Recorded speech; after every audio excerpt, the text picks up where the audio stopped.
Good morning. Welcome to Explorers Forum. Before we begin, I'd like to remind everyone that today is the fourth Sunday of January. Remember that every month on the fourth Sunday, folks are invited to make a contribution of any amount to the hunger offering. The money collected will be given to the Food Bank of Delaware and other local food programs. Let us be mindful of our many neighbors and their children who go to bed hungry. To give to the hunger offering, please go to the church's giving page and click on the donate button. Thanks. Today is the third Sunday in the 6-week series led by Sue Linderman, Racism in America, the History We Didn't Learn in School.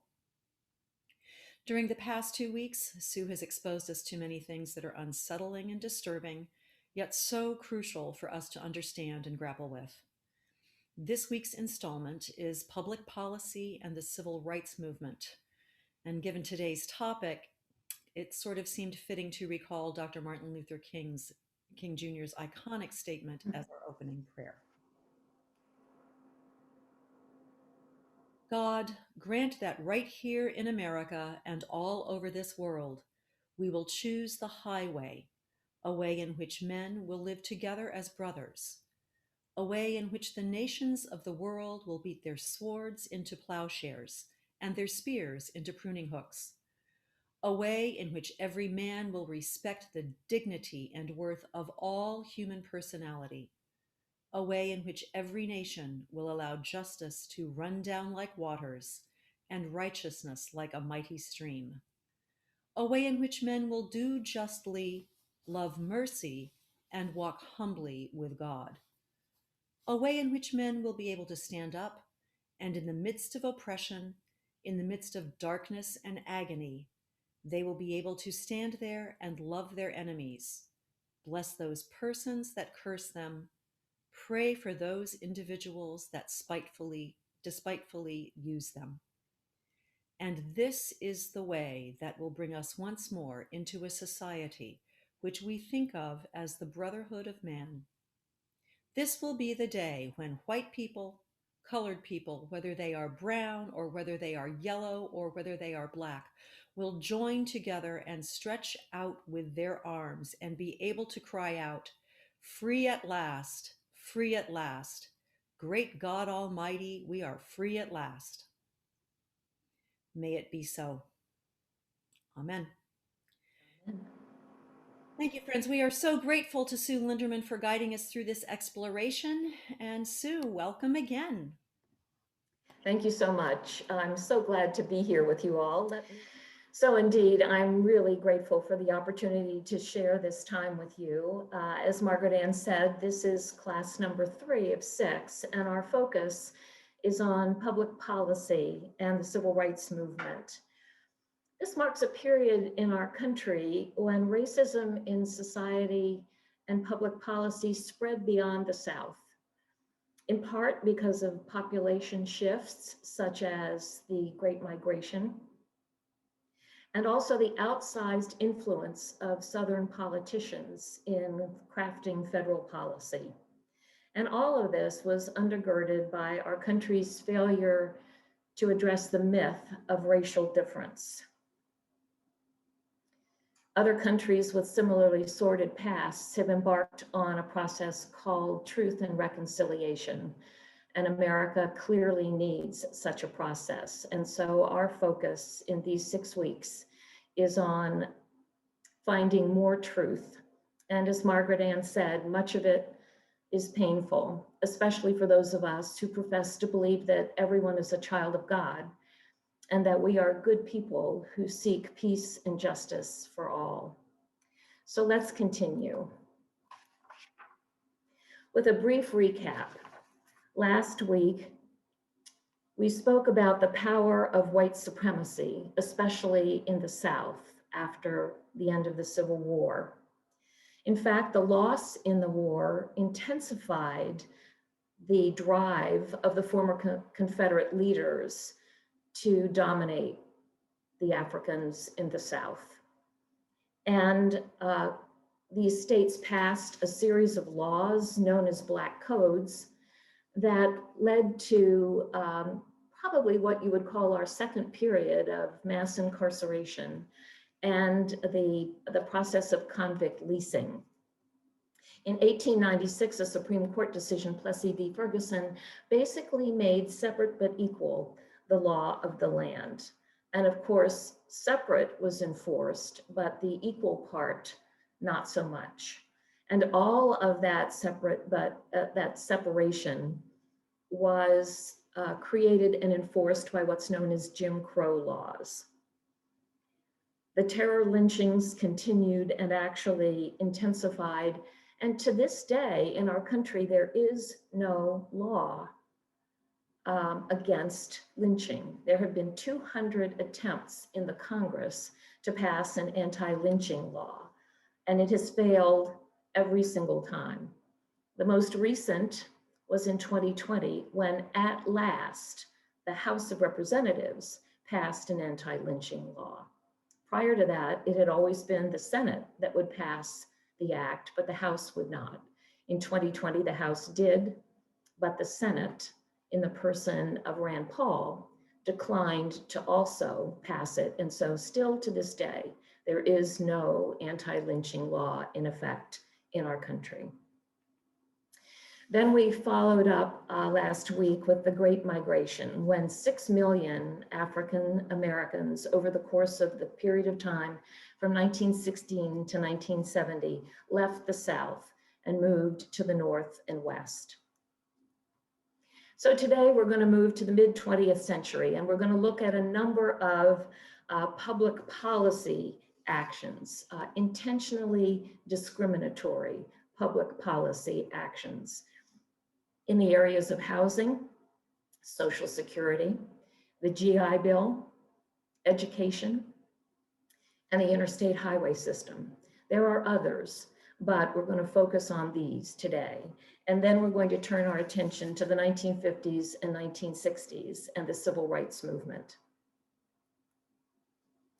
So in the area of housing segregation, until 1917, it was legal for cities to mandate areas where Blacks could live, and therefore where they could not. There was a case out of Louisville, Kentucky, Buchanan v. Warley, where the Supreme Court declared that those city mandates were unconstitutional in violation of the 14th Amendment. But ever creative, cities and towns and other jurisdictions transitioned to what were known, or what are still known, as racially restricted deed covenants. This is a circumstance where the deed to your property contains a clause that says when you sell it, you can only sell it to another white person. In 1926, there was a challenge to these racially restrictive deed covenants. And in the case Corrigan v. Buckley, the Supreme Court validated their use, said, no problem. And so by 1940, 80% of the deeds in Chicago and Los Angeles and 85% of the deeds in Detroit carried these racially restricted deed covenants. And so Black potential homeowners were prevented from purchasing these properties. Yet another Supreme Court decision in 1948, Shelley v. Kramer, said you can't enforce these. It's against the law to do that. But hey, if you just kind of want to do it, it's okay. And so these were not outlawed until the Fair Housing Act of 1968 was passed. And of course, as in many instances, passing a law does not necessarily bring to an end the practice. And so there are still cases today where these racially restricted deed covenants exist and are honored. A significant event occurred in 1934 with the passage of the National Housing Act. At the time, the housing market was in total disarray following the Depression. At that time, you could purchase a house, but you needed a pretty significant down payment, and mortgages needed to be repaid within 10 years. And so the housing market had really come to a standstill. So Congress passed the National Housing Act that created the Federal Housing Administration. And that act was instrumental in alleviating the home ownership crisis. But It institutionalized racism and segregation because it allowed the overt denial of mortgages based on race and ethnicity. The Homeowners Loan Corporation created what were known as residential security maps for 239 cities across the country. And this introduced the process of what is known as redlining. And redlining is the practice of denying or limiting financial services to certain neighborhoods based on racial or ethnic composition without regard to the residents' qualifications or creditworthiness. And so here's an example of one of the 239 residential security maps. This one is Atlanta. And you'll see that the areas of the city are color-coded. Green is the best area. Blue is categorized as still desirable. Yellow is definitely declining, and red is categorized as hazardous. This has nothing to do with the environment in these areas, but all to do with the homeownership loan corporation's determination of the level of risk in a mortgage being repaid. If you look through these maps and the descriptions of them, you see the use of words like infiltration, descriptions of populations as subversive, undesirable, lower grade, inharmonious. In fact, there's actually a website you can go to today called Mapping Inequality that takes the maps from 150 of these cities, shows you what the residential security map looked like in 1934 and what the city looks like today and the connection between the two. There was an underwriter's manual written so that as people went around on behalf of the FHA to determine whether the FHA would insure a mortgage issued by a bank. The FHA didn't issue the mortgages, but they insured them so that it gave some relief to the banks who were concerned that perhaps the homeowners might not be able to repay their mortgages. So the underwriter's manual included such clauses as, quote, deed restrictions are apt to prove more effective than a zoning ordinance in providing protection from adverse influences. Where these restrictions relate to racial occupancy, a favorable condition is apt to exist. The valuator should investigate areas surrounding the location to determine whether or not incompatible racial and social groups are present, to the end that an intelligent prediction may be made regarding the possibility or probability of the location being invaded by such groups. If a neighborhood is to retain stability, it is necessary that property shall continue to be occupied by the same social and racial classes. Recorded deed restrictions should strengthen and supplement zoning ordinances, and to be really effective should include the provisions listed below, and there are 10, one of which is prohibition of the occupancy of properties except by the race for which they were intended. And schools should be appropriate to the needs of the new community, and they should not be attended in large numbers by inharmonious racial groups. One example in Detroit, in the late 1930s, as Detroit grew outward, white families began to settle near a Black enclave adjacent to 8 Mile Road. By 1940, the Blacks were surrounded, but neither they nor the whites could get FHA insurance because of the proximity of an inharmonious racial group. So in 1941, an enterprising white developer built a concrete wall between the white and Black areas. The FHA then took another look and approved mortgages on the white properties. Sadly, the same approach to mortgages was adopted by the Veterans Administration in the implementation of the GI Bill. And indeed, they were used by private realtors as well. It became the nature of home loans and real estate purchase during that period. So some enterprising folks came up with the idea of contracts for deed as an alternative. That was an offering, an arrangement usually offered by speculators who would buy up properties, and then they would offer them to African Americans. These contracts required a down payment and regular monthly payments. But that's where the similarities ended. The prospective homeowner had no equity, did not own the home. And both the sale price and the interest rates were wildly inflated because they could be, because Blacks didn't have opportunities to purchase homes elsewhere. The buyer assumed all the responsibilities of the homeowner, had to make all of the repairs, pay the taxes, but the seller retained title. And they could evict the resident for missing even a single payment. Even more importantly, when the contract period ended, the resident was often presented with a wildly inflated insurance bill, sometimes thousands of dollars, that had to be paid in order to satisfy the contract. So even at the end, after having made all the payments, the resident could easily lose the house and everything that they had put into it. And of course, the building of wealth, the gathering of equity, none of that was made possible.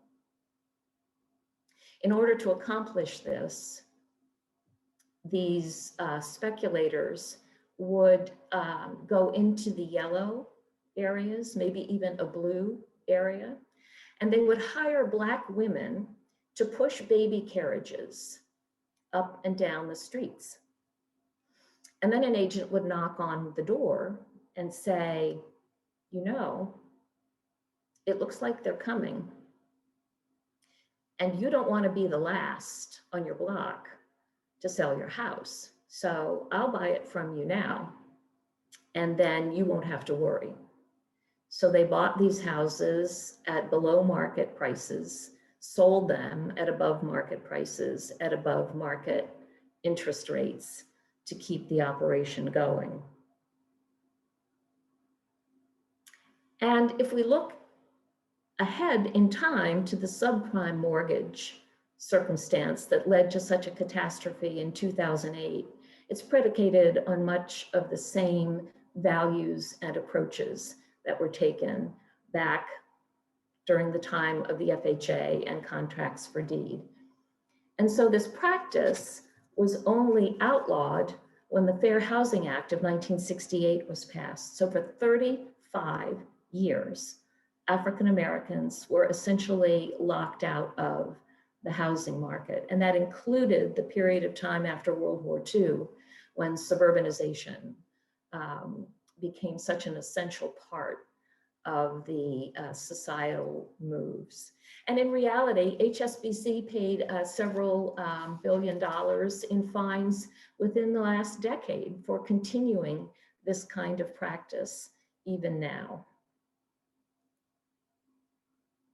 So the consequences of this intentionally discriminatory housing policy was continued and intensified housing segregation, which of course led to educational segregation, the impact in many jurisdictions of schools being funded by property taxes, because in fact, the African Americans who owned homes in the cities could not even get loans for home improvements if they needed a new roof, if they needed to make repairs. And so the deterioration of housing in the municipal areas continued to decline for that population. This educational segregation and funding inequity led to educational inequality, which impacted employment opportunity, which impacted wealth and income, and in fact, has created an environmental and health impact for those who remained constricted to live within these city areas. And importantly, the consequence in terms of the wealth gap. Today, the wealth ratio is 5%. The average Black family's wealth, that is investments or equities or value in their home, is 5% that of whites. And the income ratio is 60%. Between 1984 and 2009, the racial wealth gap tripled.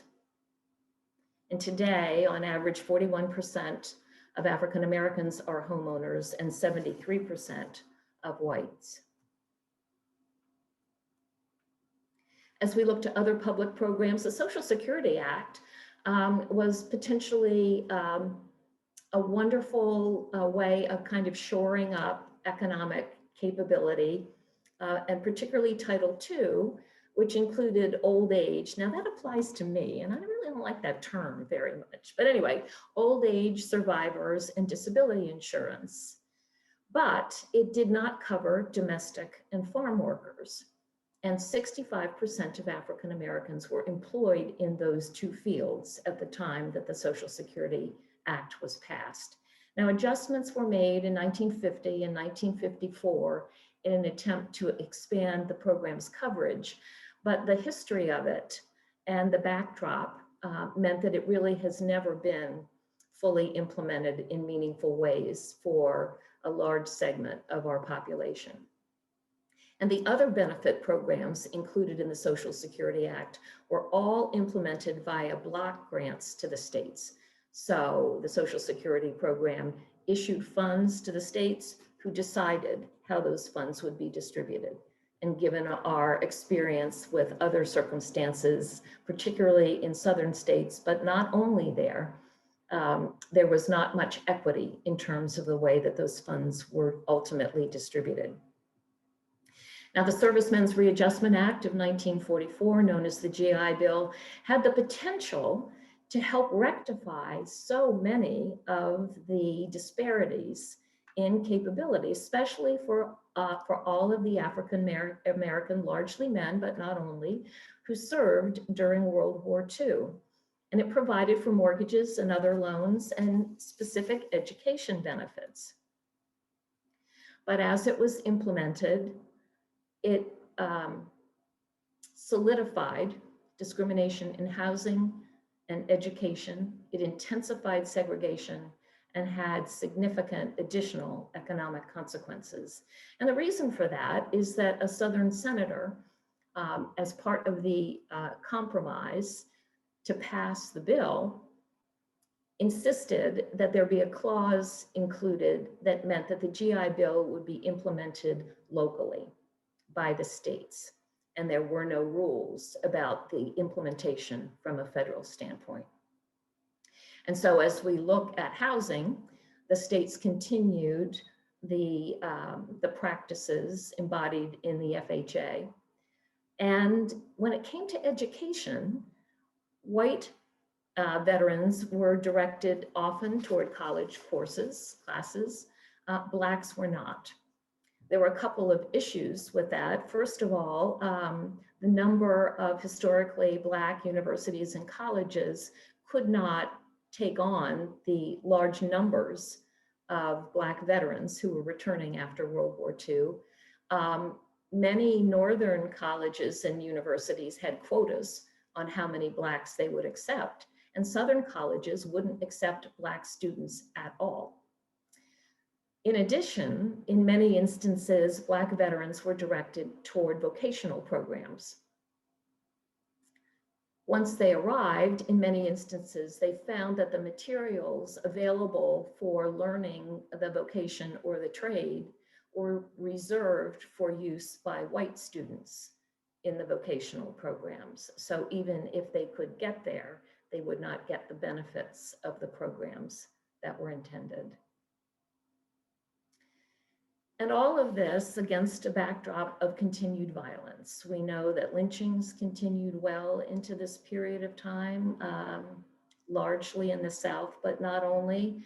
But there were other forms of violence as well. And it echoed what we saw at the end of World War I, when so many white citizens were outraged at the prospect of a Black person serving in uniform. And I'm going to tell you briefly the story of Isaac Woodard. On the evening of February 12th, 1946, Isaac was a 26-year-old Black Army veteran, and he boarded a bus in Augusta, Georgia. Earlier that day, he had been honorably discharged from the Army, and he was heading to Winnsboro, South Carolina to rejoin his wife. The bus driver made a stop en route, and Isaac asked if he could use the bathroom. And the driver cursed at him. But the trip continued, and when it made its next stop in Batesburg, South Carolina, the bus was met by police, and the driver told them about Woodard's impudence. So he was ordered off the bus. When he tried to give his version of the events, a police officer struck him with a nightstick. He was escorted to jail, where he was repeatedly beaten by the police chief, Linwood Scholl, who pounded him in the eyes with the end of a nightstick until he blacked out and was permanently blinded. He was charged with disorderly conduct, convicted, and jailed. No consequences to Linwood or anyone else involved in the event. And this is one.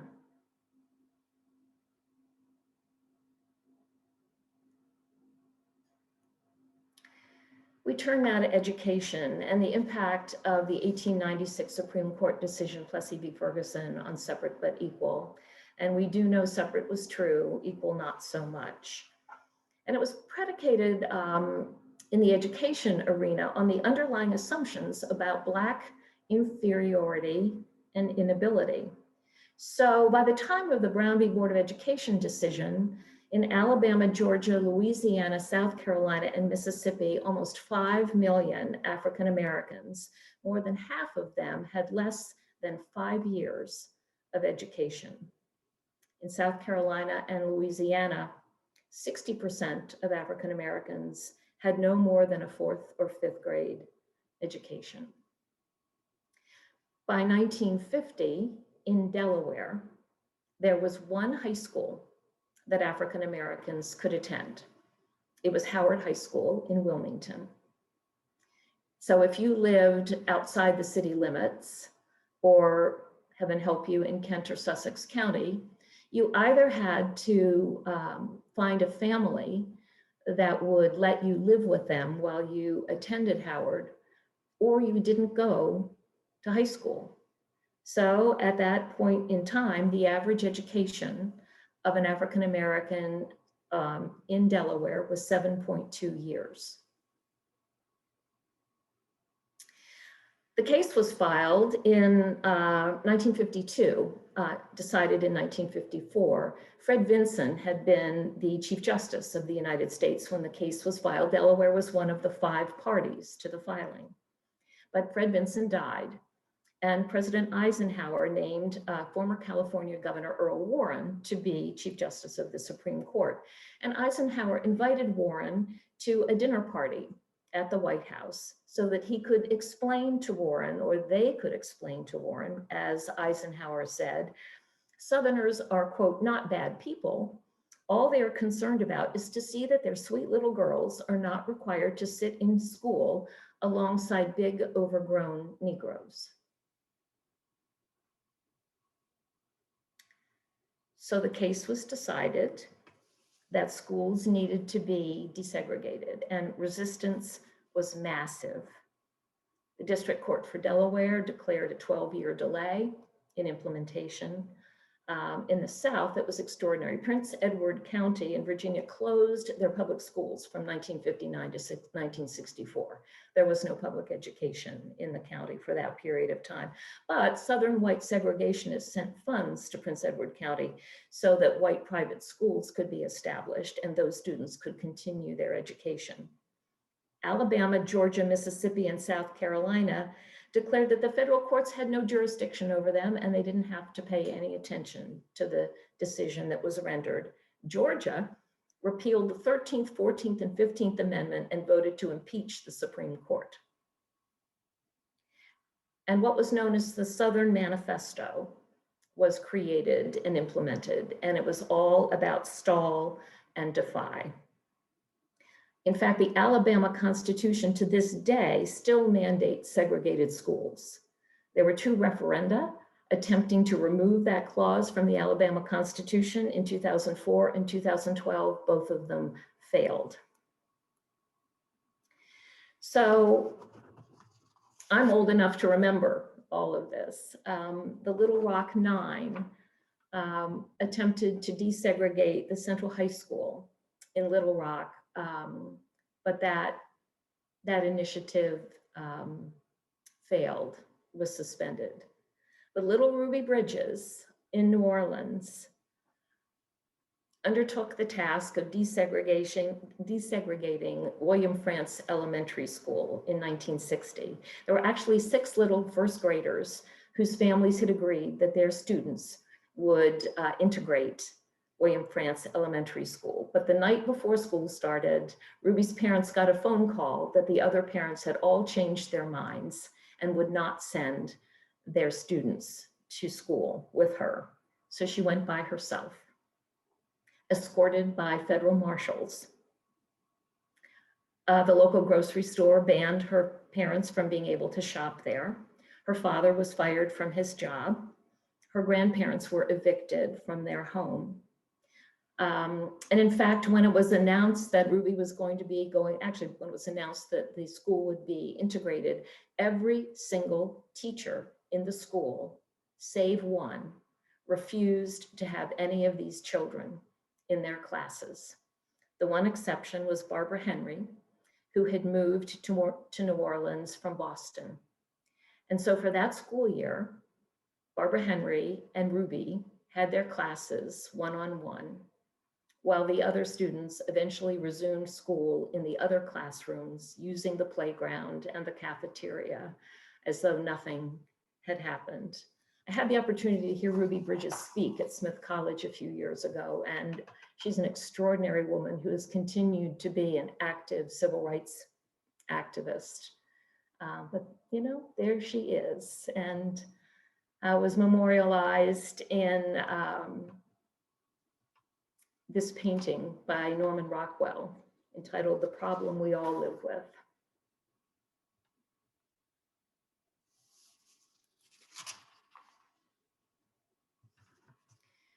So the consequences have been enormous and continue to this day.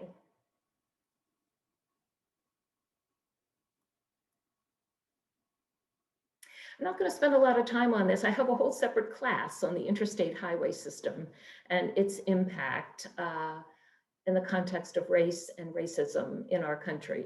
But the interstate highway system was established during Dwight Eisenhower's presidency via the Federal Aid Highway Act of 1956. Its initial construction, which is by far all of it, displaced over 1 million people by using eminent domain to obtain the land. And the vast majority of these were African Americans. The project fractured communities. You've certainly seen the impact in Wilmington of I-95. The fact is, the decision for the route of I-95 through Wilmington was made by a lame duck Republican council the day before they left office, that made the decision that I-95 would follow the route that it currently does, rather than the route that is taken around the city, which is, I never can remember, 495 or 295. So it was an intentional decision to fracture that community, in essence, to make it a shorter route for the white people who needed to get to the suburbs or needed to move from state to state. And this has not just caused humongous economic issues, but there are environmental justice issues as well. So as I said, there's a great deal more information to be had about that, but I won't cover it here today. So we're going to move now to the broader perspective on the civil rights movement, where heroic civil rights activists took action in the 1950s and 60s. And of course, their actions triggered mass opposition. Here are some of the visuals from that period of time. And in fact, between 1950 and 1975, 150 new Confederate monuments were erected in the United States, just in case you thought that was to commemorate the war. Tellingly, law enforcement agencies aligned themselves with the white supremacist governmental acts, and they became the face of violent resistance to integration and voting rights. And that shapes today's relationship between African American communities and the police. And we saw it on TV. And that has echoes of what we now see on cell phone videos. When you see it, it's different than when you hear about it. The key triggering event was the murder of Emmett Till, who went in August of 1955 to visit his uncle in Money, Mississippi. He and his cousins went to a store owned by Roy and Carolyn Bryant, and something happened. Emmett was a cheeky kid, and he probably said something that was considered inappropriate in Mississippi. Left the store. Mrs. Bryant was there, but her husband was away. He came home a couple of days later, and he and his brother-in-law, J.W. Milam, went to Emmett's uncle's house and demanded that Emmett be handed over to them, and he was. His body was found in the Tallahatchie River a couple of days later. And Emmett's, a wheel from a cotton gin had been tied to his neck with barbed wire before he was thrown into the river. His mother, Mamie Till, made the decision that his funeral back in Detroit would be an open casket funeral. And Jet Magazine obtained a photograph from the funeral.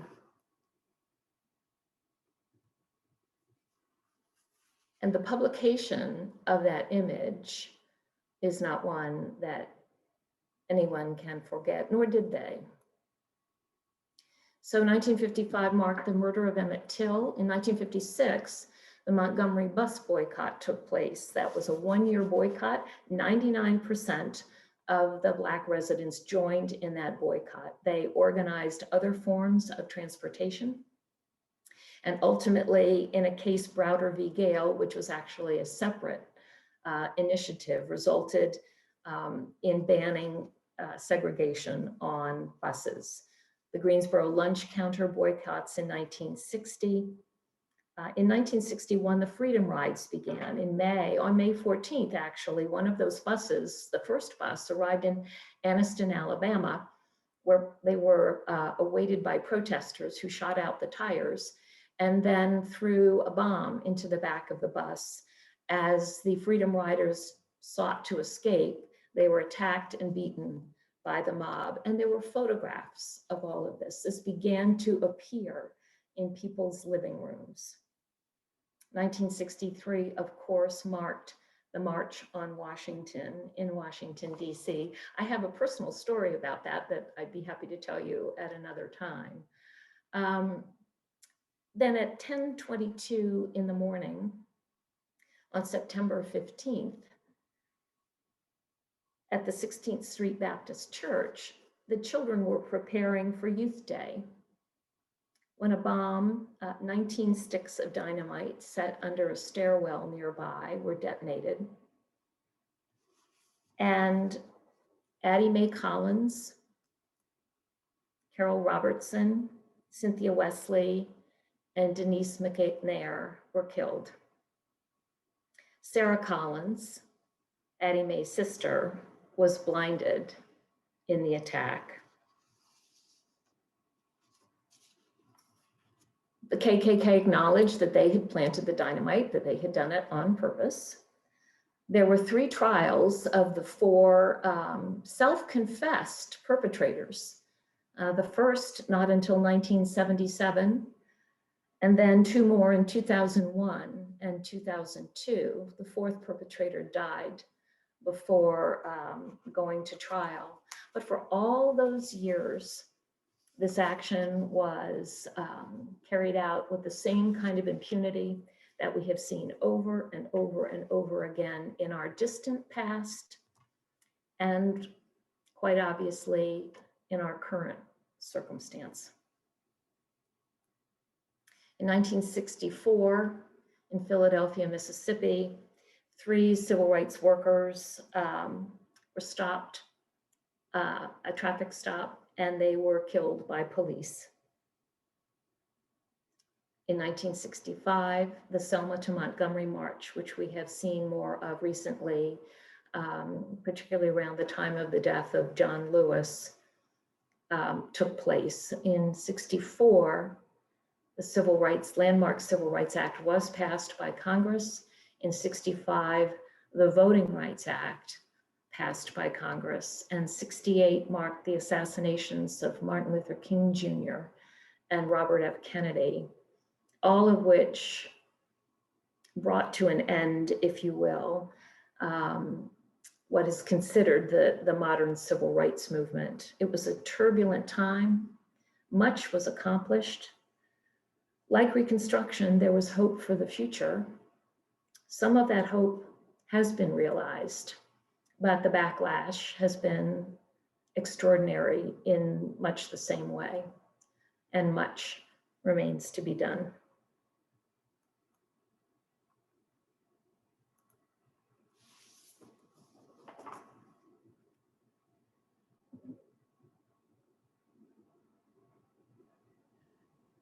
I'm pausing just for a moment simply because as a child, I grew up in the suburbs of Washington, D.C., and my church was downtown in Washington. And so I was very aware of some of those events that Sue just spoke about at the end, and they're a little painful and breathtaking. So I'd like to open up the floor for any other comments or questions for Sue. Please use the raise hand feature on either your participants. Can you tell me where the raised hand, you said that last week and I never found it. So Larry, it's either on your reactions tab, there would be, it says raise hand. If you don't see it there, it'll be at the bottom of, you'll have to open. Okay, it was not there last week, but I do see it. Last week, I only had the thumbs up and the clapping. So yeah, okay. So, and if anyone does not see it on the raise hand, then please you look at your participants tab. All right, here we go. So I see Patrick, we'll do Patrick and Noble and then Larry.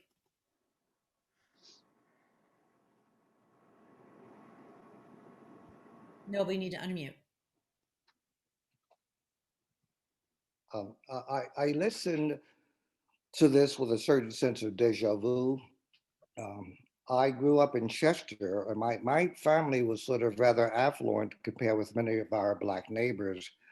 And we had a family car, but I had never ridden on a bus because we had a car.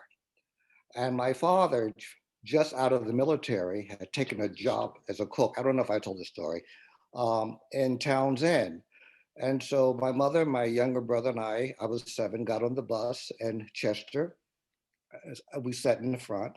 When we got to Wilmington, we had to change buses and we had to sit in the back. And the bus made a stop, I think in Odessa, to take on new passengers. And there was also a rest stop. I had to go to the bathroom.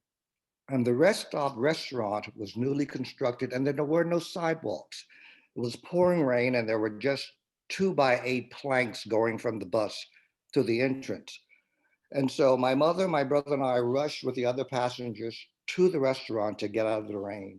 And as we got to the door, a woman inside, a white woman inside the restaurant, an employee, screamed, "Y'all can't come in here." Well, it was not clear to whom she was speaking. And we pushed in out of the storm. And when we got to the door, the woman shouted in my mother's face, I said, "Y'all can't come in here. Niggers go around the back with the rest of the garbage." And it was ankle deep mud, and my mother sheltered us and herded us back to the bus where our restroom needs were unmet. When my mother learned that I was moving from Pennsylvania to Delaware in retirement, she shuddered as she recalled that tale. The other thing I like to recall is that through all of these things that Sue has categorized for us, so many of the people implementing these laws and customs were Christians. They were Christians. They were good, faithful, going to church, paying dues, well thought of in their community Christians.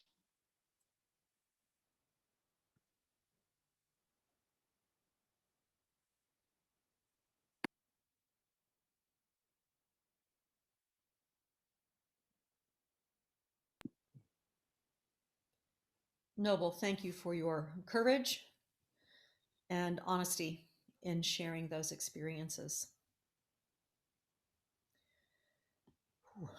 Anyone else have something? Judy and Jesse. I'm sorry, Judy. We had just recently heard of a program, and I'm sure there are many of these, but it just kind of blew me away. In the around 1932, the Public Health Service joined with the Tuskegee Institute to do a study on the natural history of syphilis. And that was the justification for the program. So they had 600 Black men, 400 had syphilis, but 200 were injected with it. They received no treatment. They were told that they were being treated for bad blood. And so for 40 years, this program went on. They received no treatment. They received free medical exams, meals, and burial insurance. And as I said, this went on for 40 years, and they were never given any kind of treatment, even after penicillin was introduced in 1947. I don't know what year it was, but there was finally a $10 million out of court settlement for this man. But I'm just sharing it because it just made me sick. But it's not just what we're talking about here. There were so many more of these things that were going on that were just inhumane. And I just thought I'd share that. Maybe Sue, you know of some others, I'm sure, but that one I was not aware of. That's the most significant one I'm aware of. There were any number of others, and in fact, it helps contribute today to a higher proportion of African Americans being reluctant to get the COVID vaccine because of concerns relative to past experience. And of course, African Americans are more likely to contract COVID and more likely to die from it. And so the multiplier effect of this history overlaid over the current medical situation is even more tragic. Yeah, I wanted to add, I don't know if anybody knows this either. My sister had brought it to my attention, and I looked it up yesterday after watching the men's movie that we're going to be discussing this week. I don't know if any of you have heard of gator bait.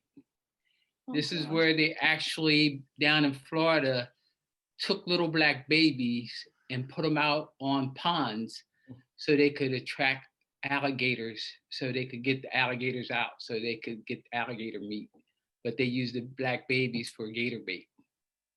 So. And that was the football controversy with that. And Florida, University of Florida, with the gator chop, they're trying to eliminate that. But of course, a lot of people do not want to, because someone actually yelled out during one of the games in the 90s, if you're not a gator, you're gator bait. And that kind of brought up all this controversy again. So. My goodness. We have several other people who would like an opportunity to speak. Larry, and then John, and then Sarah, and then Patrick. No, if we have time, we'll get back to you again. So Larry. From 1975 to 1980, I had a college position in Nashville, Tennessee, when I interviewed, I was told by a couple of my colleagues that the public schools were very bad in Nashville, but there was one good public elementary school. So we rented an apartment, which was nowhere near the college where I taught, because of the school. We became very active. In fact, I was hired to be the choir master at a very large Christian church in Nashville. And at that time, that church's Christmas Eve service was aired Christmas Eve on NBC every year. We were very active in the adult Sunday school class, and everyone in the class were absolutely shocked that my son went to a public school. We were informed very quickly that everyone sent their kids to public schools, to private schools. But we really couldn't afford a private school, and we didn't get any hassling from it. But nevertheless, our kid was the only one in the church that went to junior high school in a public school. And he's now a lawyer. In fact, he's a partner here in Richards, Layton and Finger in Wilmington.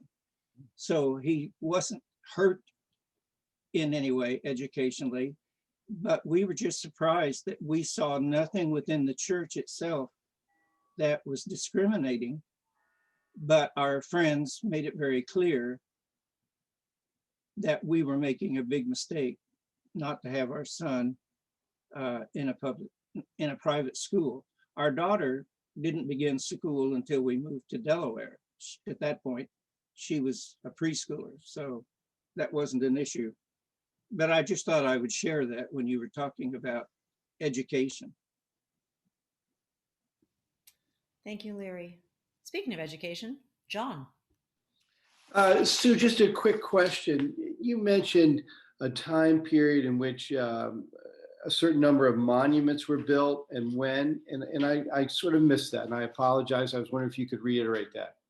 Yeah, it was between 1950 and 1975. An additional 150 Confederate monuments were built. Most of the monuments were not built during or after the Civil War. Most of them were actually built around the turn of the century. And again, some more after the end of World War I. But that period, that 25-year period from 50 to 75, really the height of the civil rights movement, 150 Confederate monuments were built. Great. Thank you. Sarah. Just to respond to John and Sue, they're striking graphs of when the monuments were made, and some teachers have shared, math teachers have shared on Twitter about using those in ways to spark conversations with students by like taking out the years and just showing the sort of curve of when these Confederate monuments went up, and asking students when they think those monuments were built, and then revealing actually the time period in which they were erected, and then having a conversation about why. But I just wanted to thank you, Sue, for I felt like today's session in particular, like the trip through redlining, really deepened my understanding in a way that I had heard lots of people referring to redlining and talking about the wealth gap and talking about ways of connecting reparations to the policies of redlining in particular and government policies, but I didn't know the details. And so I'm really grateful that you filled in so many details for me today. Thank you. Noble and Patrick, we'll let you get the last word in today before my closing announcements. I'd like to just speak to Judy's comment about the Tuskegee experiment. In medical school, we were taught that there are 3 stages of syphilis, but prior to penicillin, there was really not a very effective way of treating syphilis. So people had had syphilis for many years and with various manifestations, but it wasn't clear what stage it was in. There's primary syphilis, secondary syphilis, and tertiary syphilis, and each has significant manifestations, and they're more severe as the number increases. I think part of the Tuskegee experiment was to use these Black men as laboratory rats. They observed them through the various stages of syphilis, so they could say, this is what primary syphilis looks like, this is what secondary syphilis looks like, this is what tertiary syphilis looks like. This was taught to medical students throughout the country.